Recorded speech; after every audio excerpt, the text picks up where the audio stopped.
Grace's haven, the rain threatened to fall as Daniel and Marissa drove down the quiet country road. The wipers squeaked against the windshield, and the air was heavy with the kind of silence that filled their lives these days. Just the two of them, married 20 years, no children, no pets, only routines. Then it happened. A flash of fur darted across the road. Daniel braked, too late. The thump was soft but sickening. Marissa gasped, covering her mouth. Oh no.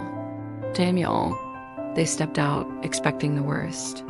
There, on the wet asphalt, lay a small tabby cat, trembling, one paw limp. But its eyes were open, fighting, alive. Leave it, Daniel muttered, though guilt already tugged at him. They never liked cats. Too messy, too needy. But when Marissa saw the animal struggle to stand, something shifted. We can't. Look at her. She's still fighting. Against every instinct, they lifted the injured cat into the car and drove to the nearest vet. The news shocked them both. The stray wasn't just injured. She was 7 weeks pregnant and would give birth at any moment. You're lucky you brought her in, the vet said. She wouldn't have made it on her own. Daniel and Marissa exchanged a glance. The weight of what they had almost caused pressed heavy on their chests. They nodded together, silently agreeing to take her home. 2 nights later, as the rain finally broke outside, the cat, whom Marissa had quietly begun calling Grace, went into labor on an old blanket in their laundry room. They watched, helpless but mesmerized, as one tiny life after another emerged. 4 kittens, each no larger than a hand. Marissa's heart ached as one of them, the runt, gasped and struggled to breathe.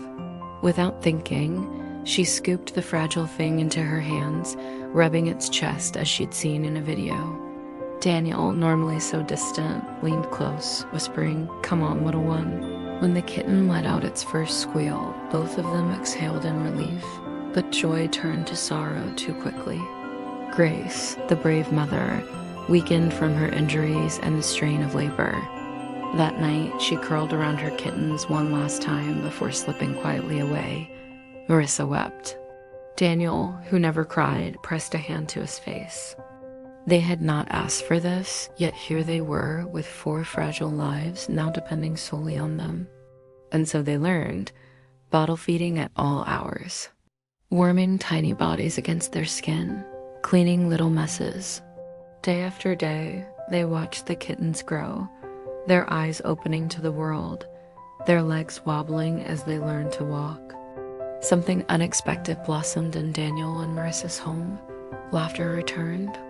Conversations that had once been about bills and silence were now about names for kittens, about who had fed them last. The emptiness that had haunted their marriage began to fade, filled with purrs and playful chaos. By the time the kittens grew strong and curious, Daniel and Marissa had changed. They no longer saw cats as strangers, but as family. They adopted the kittens, and soon after, with their hearts cracked wide open, they founded a small charity for strays Grace's. Haven, what began with guilt on a rainy night, became a story of love reborn. And sometimes, when Daniel and Marissa sat on their porch, kittens tumbling around their feet, Marissa would whisper, "She saved us as much as we saved them," and Daniel would nod, smiling softly. Grace gave us a family,